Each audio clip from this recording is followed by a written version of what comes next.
Welcome my good friend Josh Handy of Handyland Hemp up in Kentucky.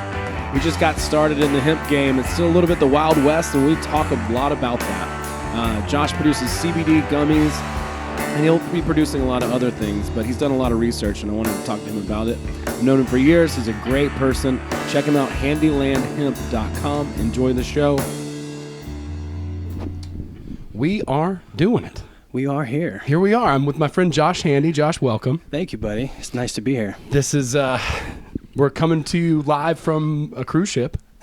Yeah, we're out here in the middle of the Caribbean. It's pretty awesome. Yeah, just left Nassau. Yep. Nassau, Bahamas. So we're on the Impractical Jokers cruise. Yeah, and you've been getting up and doing a little stand-up from what I've been hearing. Man, yeah. And so is Terry, and we just did a podcast from our other podcast, Flying Squid. And this one, my audience for this one is mostly from my YouTube channel when I was teaching transurfing stuff. And, you know, I want to talk to you about how we know each other and what you've got going on. Definitely. We've known each other for a few years now, and I just think you're just one of my favorite people. What, since 2012? Or was it 13 when we met? Maybe 13. 2013. So that's 7 years. Yeah. I mean, that's a while. I mean, that's nothing to shake a stick at. It's not. And the way that we live in the production world, it makes you become really close and intimate with people, whether you want to or not.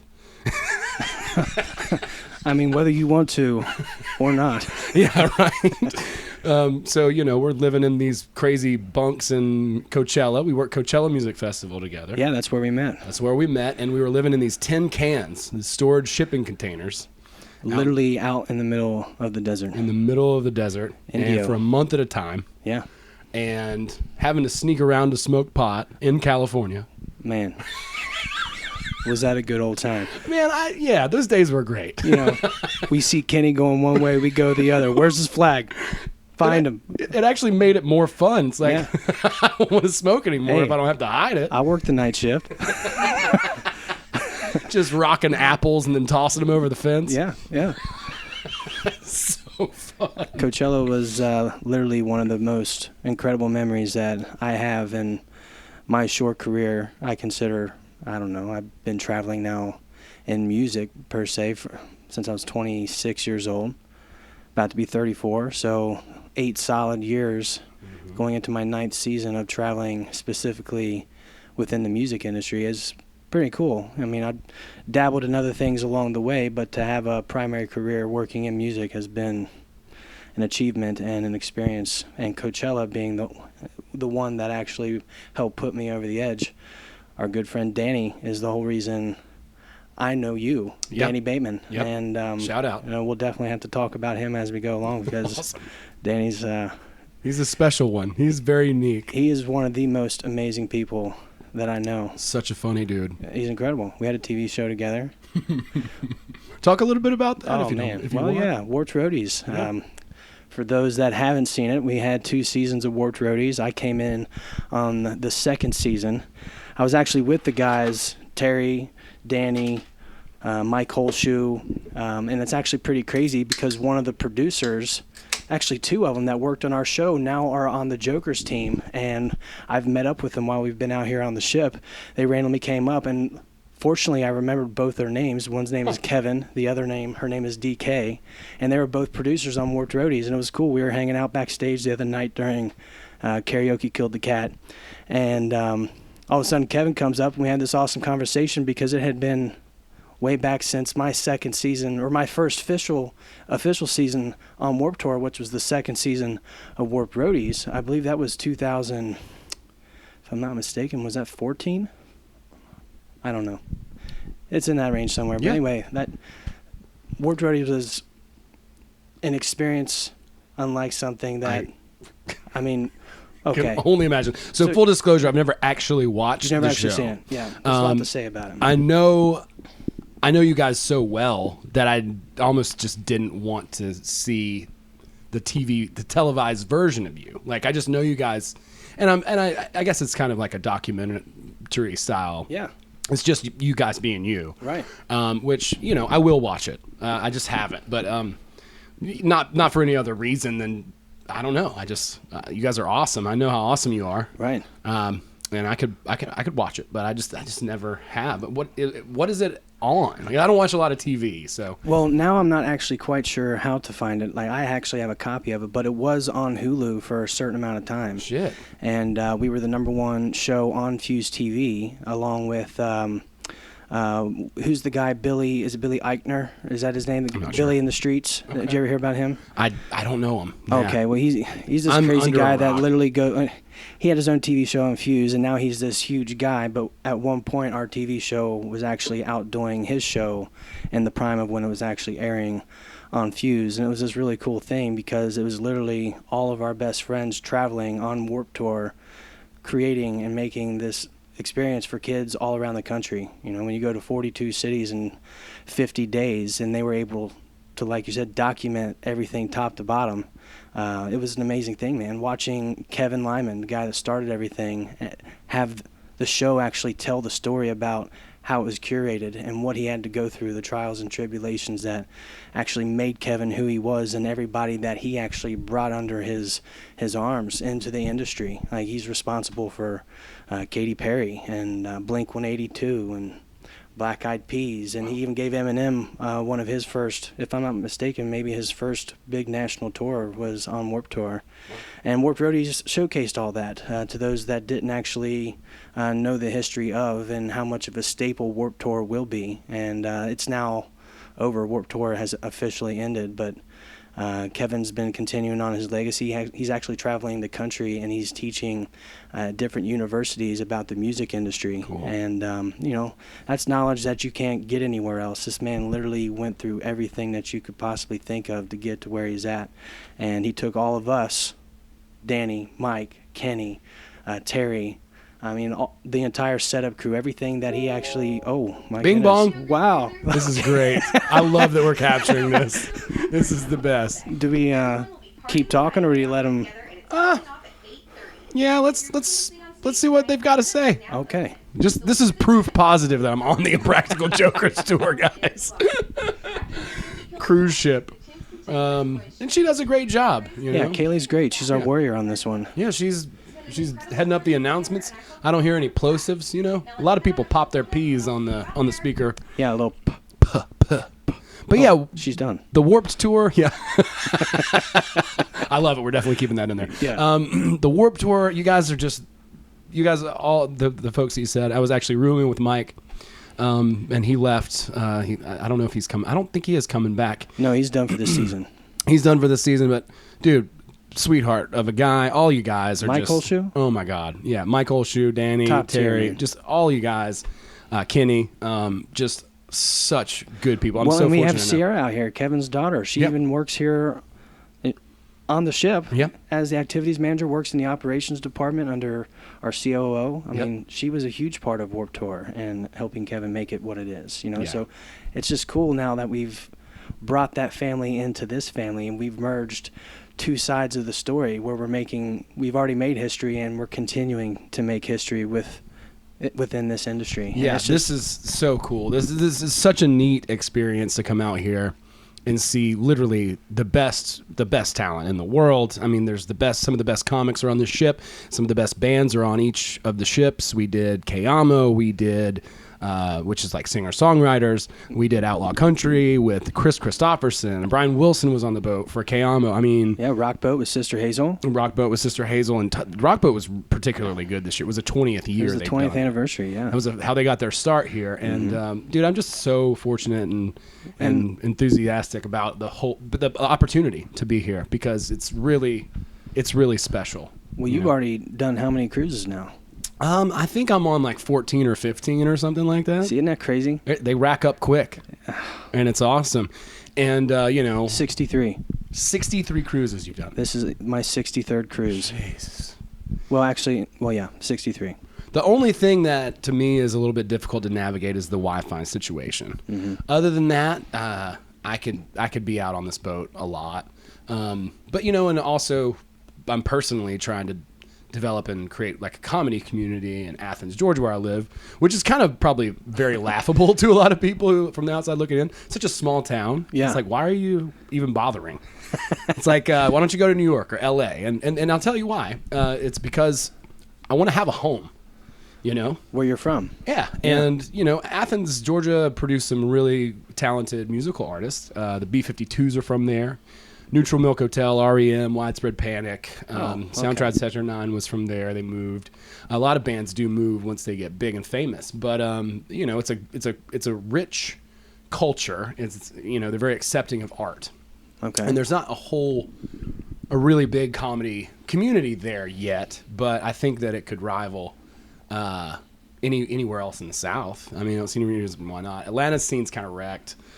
Just because people get good and they just dip. They just go to New York or LA or Chicago. As soon as they get on a map? As soon as they get good, they get out. Why is that? I mean, because Atlanta is such a big market. It can be. It really is, yeah. I don't know. That's a good question. Yeah. But, you know, and I'm working with my friend Kelly Petronas, and my friend Christine Williams, and another guy, Zach Parker, who are awesome people. And we, you know... they've been doing backyard comedy shows, Zach and Kelly, for like 5 years. So they already have a little bit of a foothold in there. Okay. And the government was like, you can't use your house as a comedy club anymore. And so they were like, all right, well, you know, the idea is to eventually find a space, but we've been doing well enough. Not with the space, but doing comedy on this cruise has been amazing. Just feeling so much more confident and yeah.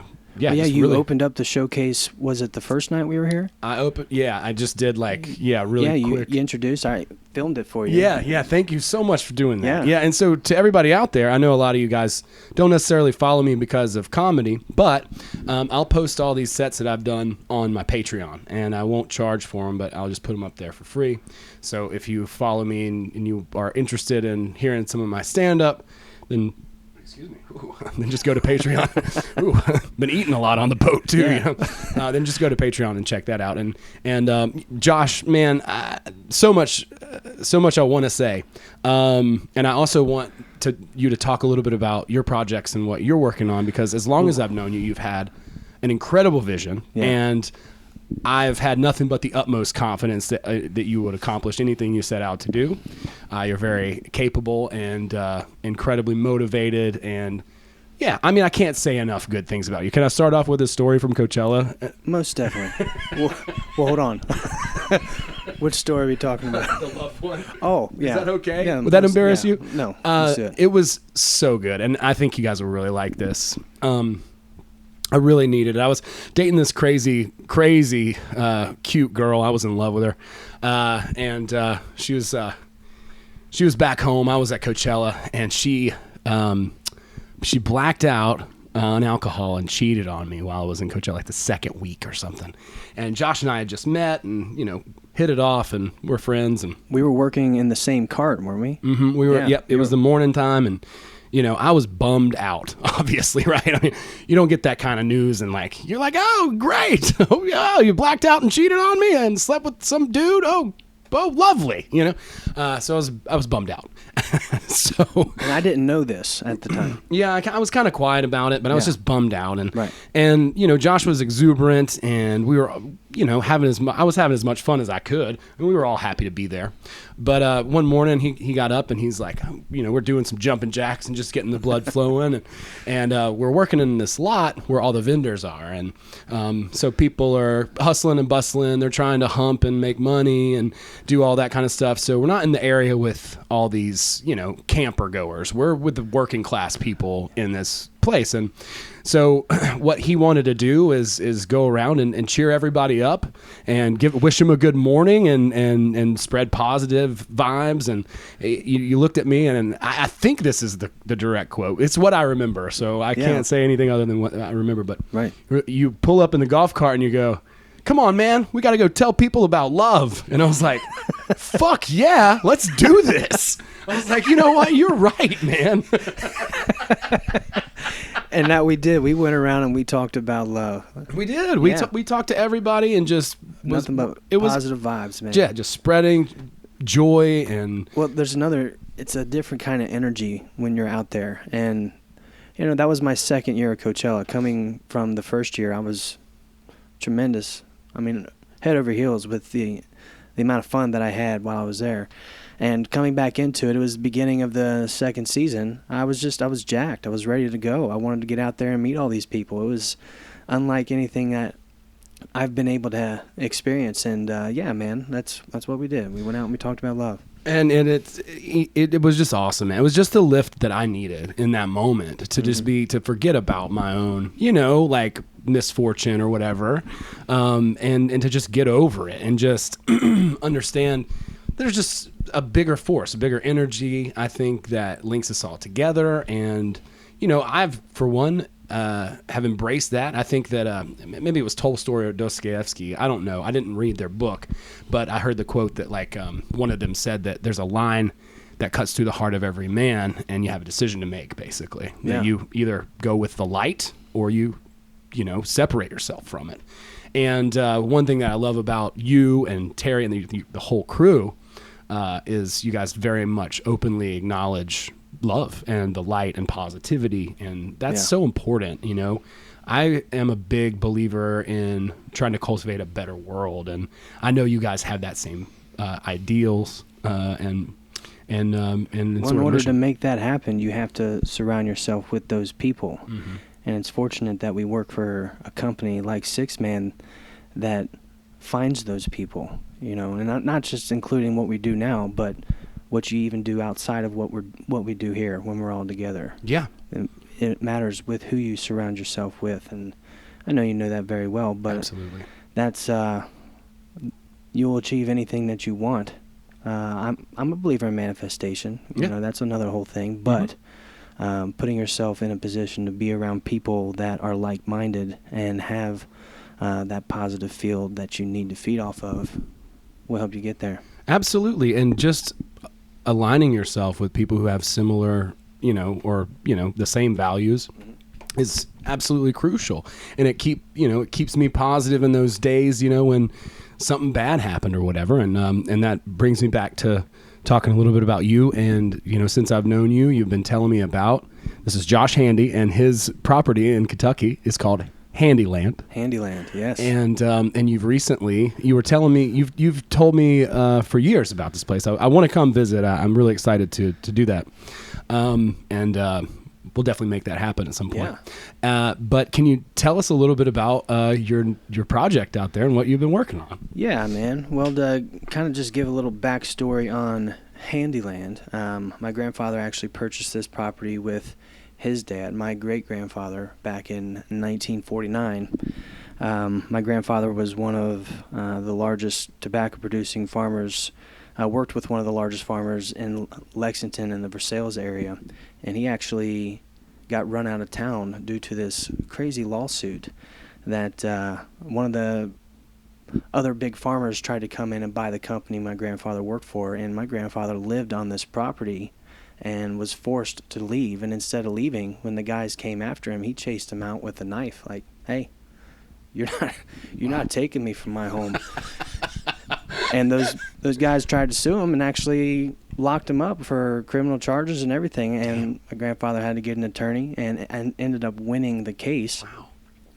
Wow. But rightfully so, being in the 40s, times are a little different. These guys were actually pretty upset with the fact that my grandfather just won this big lawsuit and was forced to leave the area. So he actually drove about an hour and a half north and settled in Owenton, Kentucky, which is where Handyland is right now. And it's cool. We actually have our own road named after us because of my grandfather. He was the first in the area to bring in the phone line, first in the area to bring back public water.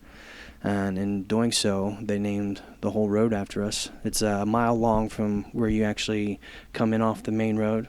You get back to our property, and we have 187 acres of land that spans through literally, well, Owen County is the 40th largest county in Kentucky, and we are the highest point in Owen County. So when you get back on top of the ridge, you're overlooking nothing but rolling hills, and you can see all the church steeples and where the fairgrounds is, and I mean, an insane amount of wild animals. We have deer and turkey and rabbit and coyote, and we've got endless amount of squirrels. I mean, just it's a beautiful place. If you ever get a chance to come, you definitely need to come. But when my grandfather passed in 2006, he left the farm, to my dad, and my dad was still working at the time, so we actually didn't even live on the farm. I grew up in northern Kentucky, about an hour from the property, and when my grandfather passed away, gave the property to my dad, and it had been many years before we actually had time to even focus on it because I, at the time, wasn't even home. I was traveling, doing my thing, and my dad didn't even live on the farm. But as I got older, starting to see my dad going through different health changes, I decided to focus a little more time at home, and in doing so, we started utilizing the property. First thing that we ever did is we started hosting camping for the Kentucky Speedway. When Kentucky Speedway, we've got housekeeping. Housekeeping. I'm all good, thank you. Thank you, sir. I'm good. All good. Oh, yes. All good. Thank you so much. Sorry about that. I should have spinned the wheel. Is that Chris? Is Chris your room steward? Rohan. Oh, you got Rohan. Mm-hmm. He's great. We're in the same hallway. I'm just 2 doors down from you. And you have Chris? Yeah. And I have Rohan. Yeah. Whatever. They're great. But long story short, we started hosting camping. We did a bunch of different cool things with the property, kind of started building up the concept of Handyland. And up until last year, I was actually still hosting camping on our property. I was actually setting up tents and renting them out on Airbnb. And it was just a really cool thing because a lot of people travel right through where we live because of the Bourbon Trail. We are in the middle of the 2 main interstates, so it makes it a really convenient place. And fortunately, there were a lot of people on Airbnb that wanted to come camp on our property. And I did that for the entire last season of last year, not 2020, not 19, but 18, so 2018.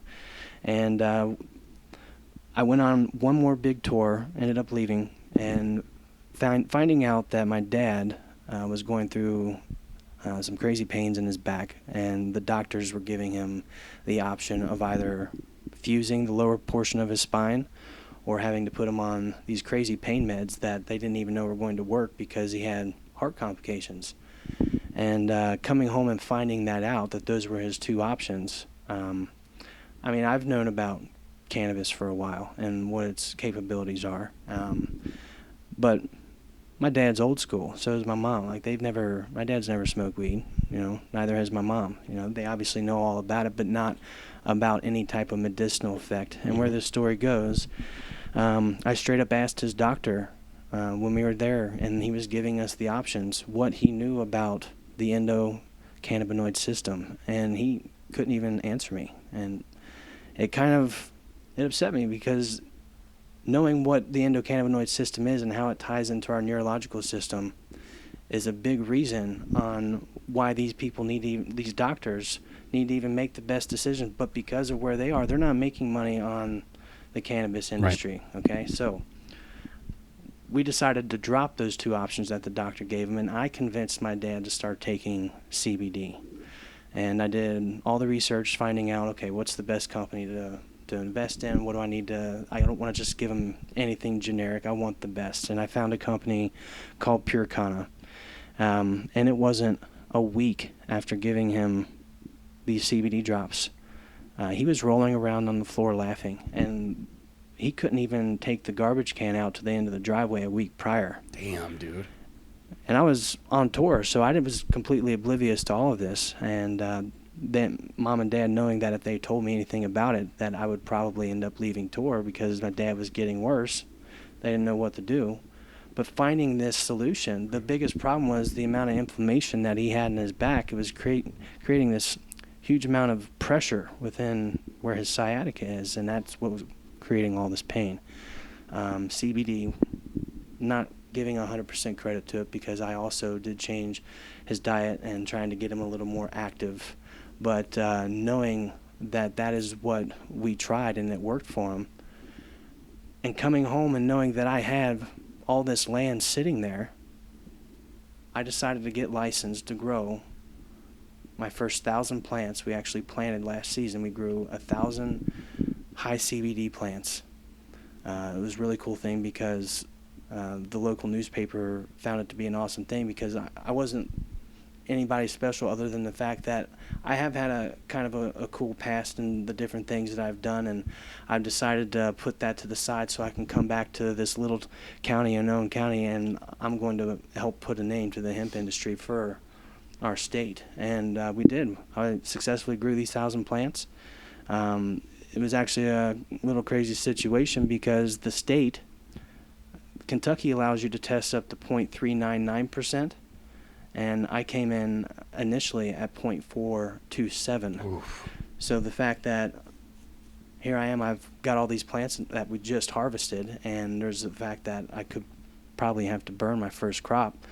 It was a scary thing, man, because I put, I don't know, 5, 6 big jobs to the side so that I could commit more time being at the farm to figure out if this is going to be something that I could potentially, not create a career in. But my biggest thing is knowing that I helped my dad. I wanted to also find a way where I could do this on a larger scale, and that's why we created Handyland Hemp, the name of the brand and the company that we're operating on. And we actually just released our very first CBD product. They're 25 milligram full spectrum CBD gummies, and I switched my dad to those gummies, and he's been taking them about 9-10 months now, and the man has literally turned into a tank. I can't keep up with him. Since then, we've built an entire house. When he retired and we moved from northern Kentucky, like I said, he couldn't even take the garbage can out. He couldn't even lift the 2x4 off the ground. He couldn't even bend over to pick it up. We ended up building an entire house that they now live in, a deck that wraps almost halfway around the whole entire house itself. Since started building a new barn, he helped me farm my entire field. He was out there hoeing and removing weeds and watering and doing everything that I was doing. I had to keep up with him. That's amazing. And the man's 75 years old.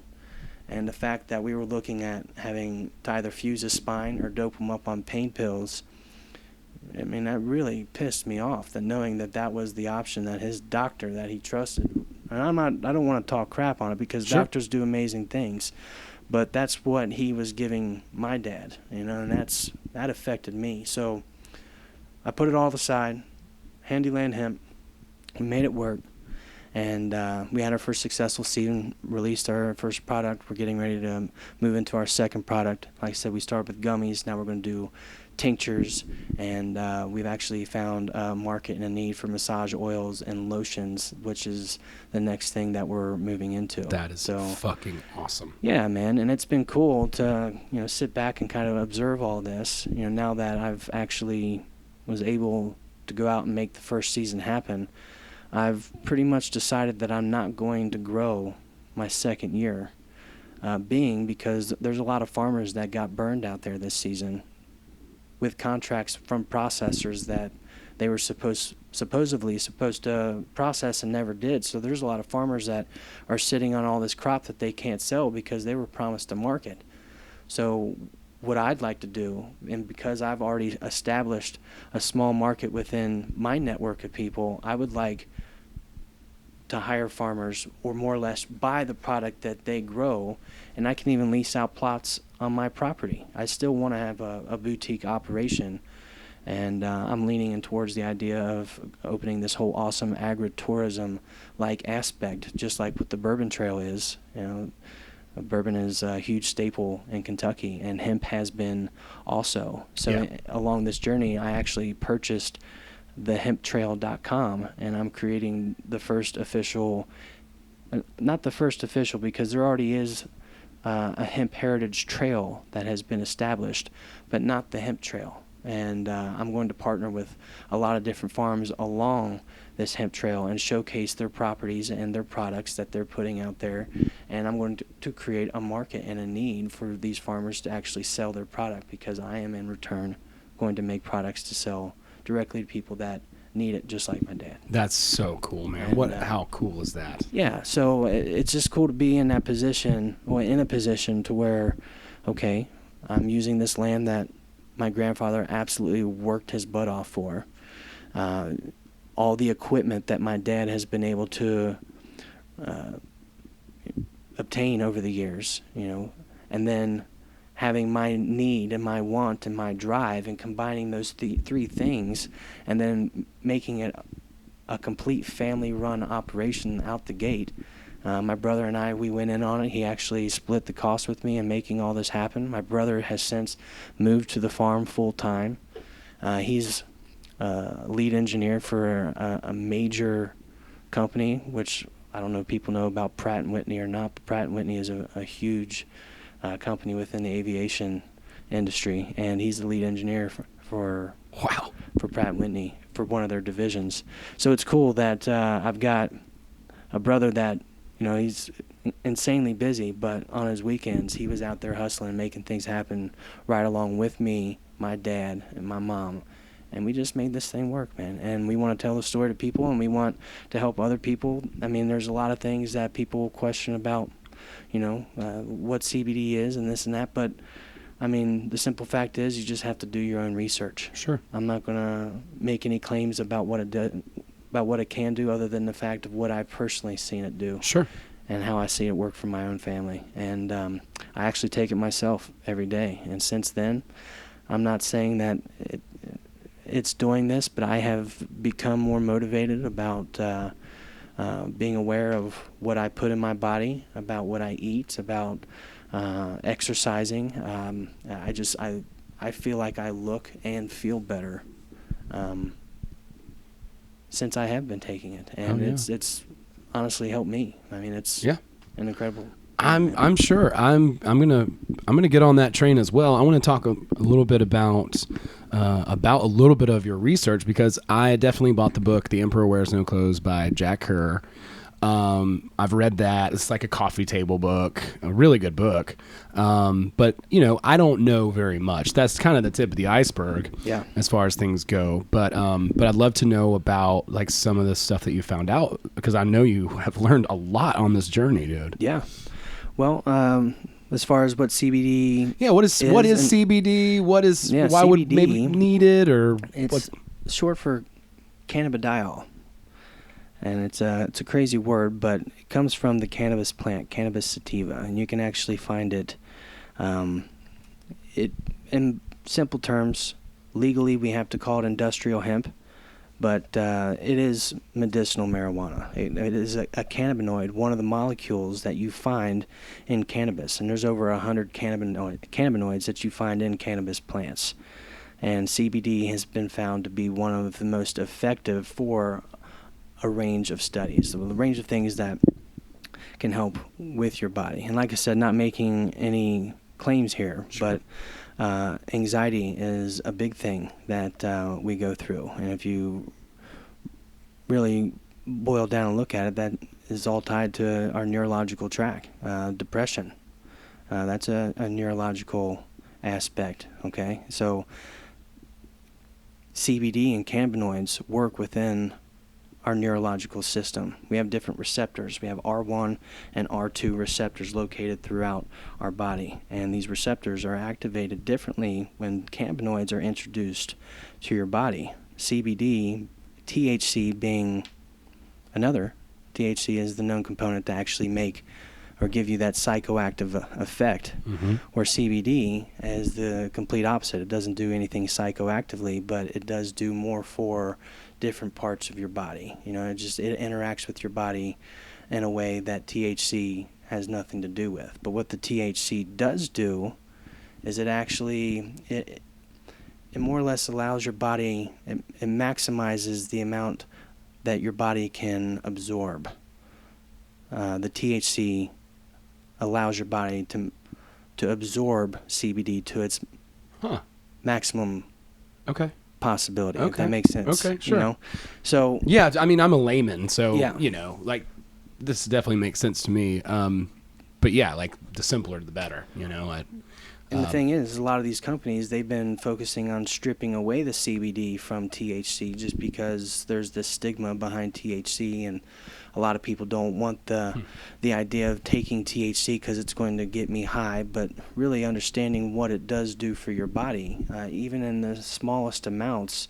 Like I said, it has a lot of benefits because it's still activating that receptor that CBD can't touch, but when you combine the two, or even other main cannabinoids, which is why full spectrum is such an important thing. Full spectrum is just the raw oil that comes from the plant. I'm not separating the cannabinoids from anything. Okay. So when I'm consuming full spectrum CBD, it's the whole profile of the plant. Okay.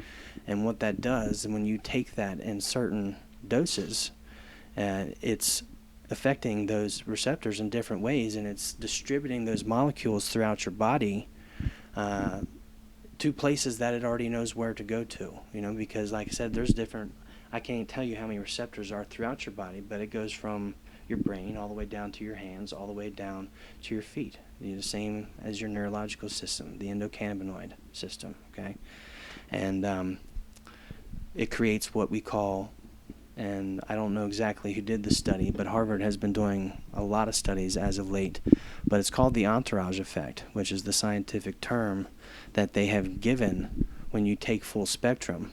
It creates the entourage effect, where basically it allows your body to operate more in homeostasis, more in balance, because you're feeding those different receptors the cannabinoids that they need to even operate to begin with.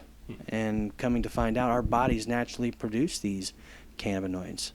And cannabis isn't even the only plant that you can find cannabinoids in, but it is the main plant that you find the highest potency of cannabinoids, which is why cannabis is even as popular as it is. I mean, people take THC because it gives them that psychoactive effect, and a lot of people they actually like it. Yeah, and I've heard of such people. I've heard of such people as well. And not naming those people. Yeah, but, nope, not at all.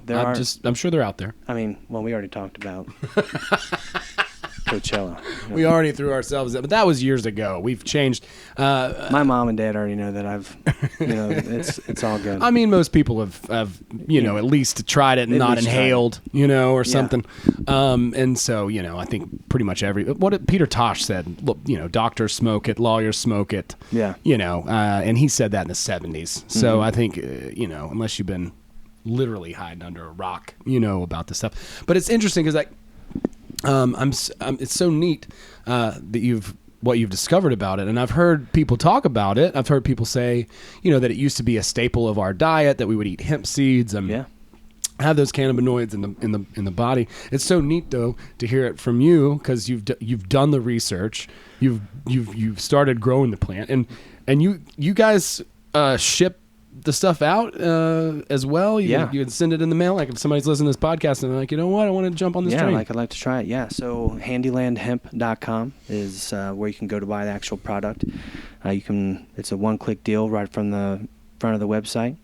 And that's the coolest thing is there's a lot of ropes that you have to go through in order to legally sell this as a product online, and there's still some places that don't want you to ship it to them, even though it's now federally legal. Right. Up to 0.3% THC, anything is federally legal. Now, states, they interpret the law different ways, and in some states have decided, okay, well, we don't want you shipping here, and there's actually 2 that I know of, and that's only one part of Virginia and Idaho. We can't ship to either one. I mean, I have shipped to Virginia, but it's not the area that they were talking about. Right. And I've only had one customer from Virginia. But Idaho we can't ship to at all. Everywhere else, it's actually you're legally allowed to transport industrial hemp products as long as the content is less than 0.3%. And our product is only 0.13%. So we're well under half of the legal limit. It was cool navigating and finding out the different things that I had to go through in order to make it a legally compliant product. And being the farmer initially was a really cool thing because I was able to come in way under what the cost would have been in order to put this product out here. Had I not had the farm, I would have had to invest a lot more money to make this happen, which is why this is actually a really cool thing, because I was able to use the resources I had, my drive, to make it all pop off. Dude, it's a lot of work. I can only imagine how much work and paperwork and talking to this person, talking to that person, getting your farm, prepared. And I'm sure there's inspectors that come and look at all the machinery and make sure everything's up to code. And well, I'll tell you this, I don't think I've ever cried laughed, and screamed all in the same day before. But there was a time when I was out there in the middle of the field, and I experienced all of those things, and it was honestly an enlightenment. It made me know that I was in the right place, having those emotions all combined, not separately throughout a week, all in the same day, because I looked around, and a lot of the time it was just me out there, and it was a big undertaking. I couldn't find people that honestly wanted to help. There wasn't really a lot of people that even had the knowledge to do it, and I didn't ever have the knowledge of knowing how to do this. I've never even grown a pot plant before. I had no idea what I was doing, but I went and I visited farms. I asked questions. I did everything that I could do just to make myself feel as comfortable as possible, and I'm the kind of guy where I roll the dice. I like to take those risks, and I've had a lot of different things that I've tried. Some worked, some haven't, and that's just what you have to do. And this is one of those things that I was willing to roll the dice with. And I'm not saying it's, we're completely out of the woods yet, because we're still in a tough time with figuring out all about how this industry is going to grow. I mean, 2018 was the first year they made it. It was right at the end of the year, yeah. too. It was like November or December or something when that happened. I remember reading about it when it did. So we're right here in the beginning of making all this happen. And I came in on the first full swing of all this actually taking place, and we're figuring out what we need to do. And most importantly, I know that it works for my family, and I'd like to also share this with other people so that it could potentially help them as well. That's and awesome. Knowing how important my family is to me, I know that there's a lot of other people out there that feel the same about how important their family is to them. And if it's something as simple as taking a holistic approach to manage some of these things that we're going through, it's a tremendous thing to be able to offer that to somebody, because we have a real product that comes directly from Kentucky, and we're very excited about it. So that's what I've been spending most of my time on here lately. Committing time to making that happen, because it's one of those things that if you don't do it now, then when the hell is it going to happen? Yeah, the opportunity might pass you. Well, yeah, and my dad, my mom, people that are still in my life, they're not going to be here forever, and my time to make this happen is now. And I had to step back a little bit from some of the jobs that I love more than anything, but at the same time, I've committed a lot of time elsewhere. It was time for me to commit some time to being home and figuring out a solution, and watching it actually come to fruition was rewarding enough to allow me to know that this is where I need to be right now. This is what I need to be focusing on to see what we can do with it. That's so cool, man. I admire you so much. It's awesome. It's from the heart. I know what you're doing, and the motivation that you have to do it is 100% out of love and to help other people. And man, it's just so cool to hear you talk about it. It's a great foundation for you to build. I mean, you're building your castle. You just got to snatch up your queen, and then yeah, man. Yeah. And it's on from there. But you've done so many really cool things as an entrepreneur, and as I sit here talking to you and listening to you talk, I'm just blown away even more. We get to know each other more and more, and I'm always surprised at what an amazing guy and the quality of your character. Thanks, man. And I want to support you in any way that I can. And I'm definitely going to jump on this train as soon as I get home. Actually, I'll be putting my first order in, handylandhemp.com. Yeah. And I just want to help you in any way I can. Of course. So these folks, if you're listening to this podcast, handylandhemp.com is the spot. I highly recommend supporting Josh in any endeavor. I would bet on you no matter what you were doing. If you came to me and said, "Oh, I want to become a wrestler," I'd be like, here's $5,000, here we go, buddy. I'm with you. Yeah, absolutely. How can I help? Because I know for a fact that, you're a man of your word. You've done what you've set out to do, and you're doing it actively and with a really good heart. And it just means a ton. It means it's so much to be out here with you in the first place. And I didn't even know you were going to be out here when I first started. But I remember maybe one of the first few cruises that we were talking, and you were telling me about this. And I was like, man, that's brilliant. And then you were talking about working with, not for, right? So you've laid aside some of these jobs, which are fun. We love this circus life. Yeah. You know, it really is like a modern day circus to work in production. And it's great. I love it. As soon as I get home, I'm doing a Netflix show. And that's great. But at the same time, like, I want to be doing my own thing too. Of course. You know?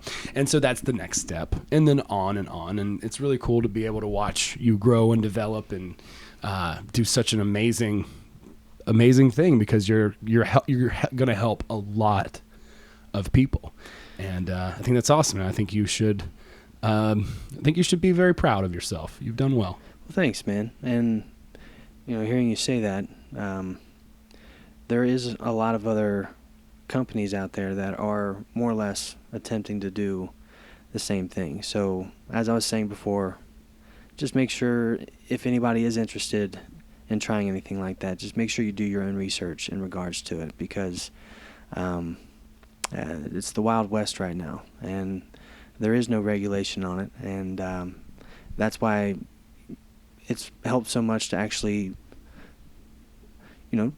I've had an amazing group of people that have come forth wanting to support me in this endeavor and keep coming back because they're actually seeing results from it. So, and that's where this is going to work. So, that's the alarm for get ready for the meeting. All right. Yeah, well, that's kind of perfect timing, Yeah, folks. So please do support Josh if you can. Do your research. Yeah, obviously nobody's shoving gummies down your throat, but you're going to want to do that once you have them. And I'm really excited, and I'll report back as well once I get on this and start and see what the differences are, because I definitely want to, continue to live as healthfully as possible. And I'm definitely into the holistic stuff, and based on some of the that book, The Emperor Wears No Clothes, and it's just a great book. And some of the other just weird resources. I haven't done a whole lot of digging, but I will. And I also just believe in the pudding proof of just doing something. And I was thinking the other day just how cool it would be to have just the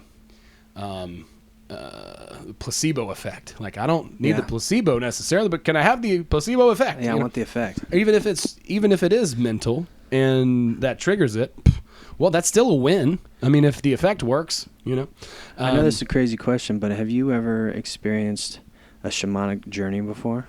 So I actually got invited to do one earlier last year and said yes, but because of my criminal record, I'm not able to cross into Canada.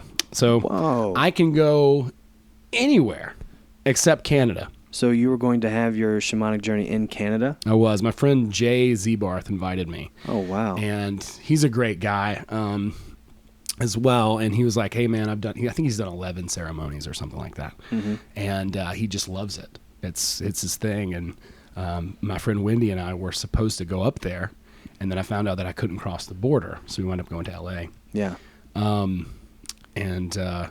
going back out there.